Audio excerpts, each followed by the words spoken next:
1997 में ही geological survey of India ने एक रिपोर्ट गवर्नमेंट ऑफ इंडिया को दी थी कि जम्मू एंड कश्मीर में लिथियम रिजर्व्स हो सकते हैं। क्यों इन आने वाले 25 सालों में इसके बारे में किसी ने कुछ नहीं सोचा। महीने भर पहले हम व्हाइट गोल्ड यानी लिथियम रिजर्व्स के मामले में पूरी दुनिया में टॉप 50 में भी नजर नहीं आते थे, वहीं आज टॉप 6 में है। China was about to become the king of EV industry, but यही इंडिया ने आके पूरा खेल ही बिगाड़ दिया।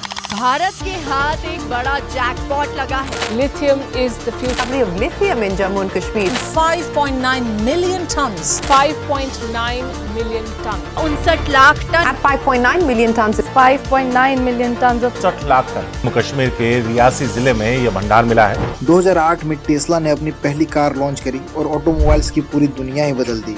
They realized that there is so much more potential in already existing lithium batteries that they can run an entire car on them. इसी जानकारी ने इलॉन मस्क को इतना अमीर बना दिया कि इलॉन मस्क ने मजाक में ही ट्विटर को खरीद लिया।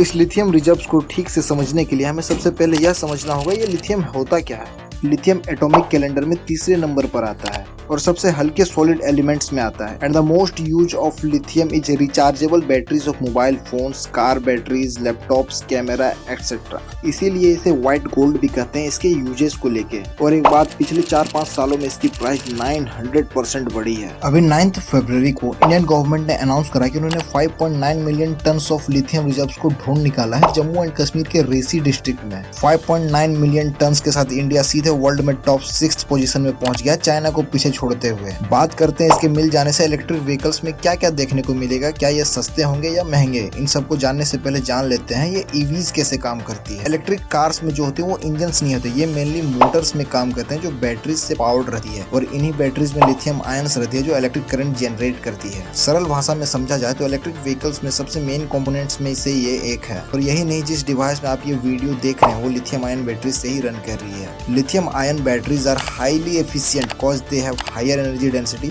मतलब जिस एलिमेंट में जितना ज्यादा हाई एनर्जी डेंसिटी हो वो उतना ज्यादा एनर्जी स्टोर कर सकता है। दूसरा, lower self discharge rates, means ये नॉर्मल और एक्सट्रीम कंडीशंस में भी खुद डिस्चार्ज नहीं हो जाएगी। तीसरा, it has compact size, weight and longer life span as compare to other battery cells. इसीलिए इस व्हाइट गोल्ड के पीछे कई देश भारी इन्वेस्टमेंट कर रहे हैं। And guess who is also leading in this chart?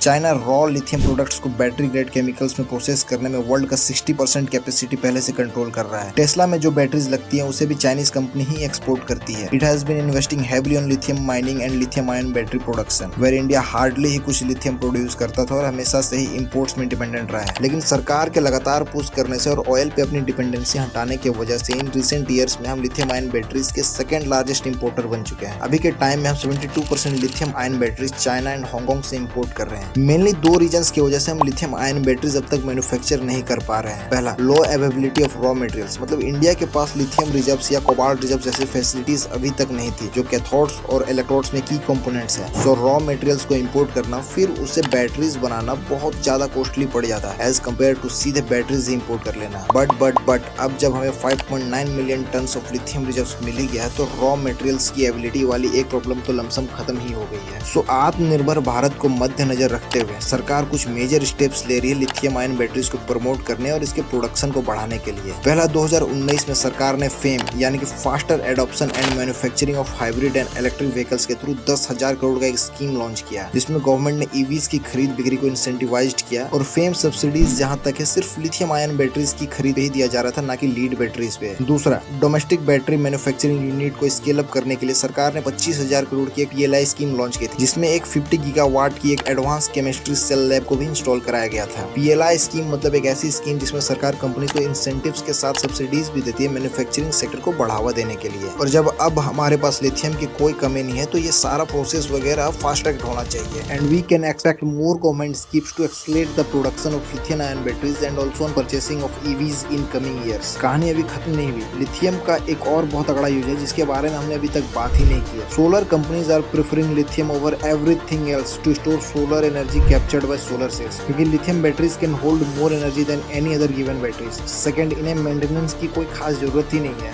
So lithium से होने वाले फायदे तो हजार है, बट इसकी माइनिंग, एक्सट्रैक्शन, ट्रांसपोर्टेशन, मैन्युफैक्चरिंग में भी बहुत काम बाकी है। और सब सही रहा तो हम यह कह सकते हैं आने वाले समय में India is on its way to rule the sustainable energy era, the green energy era. Thank you.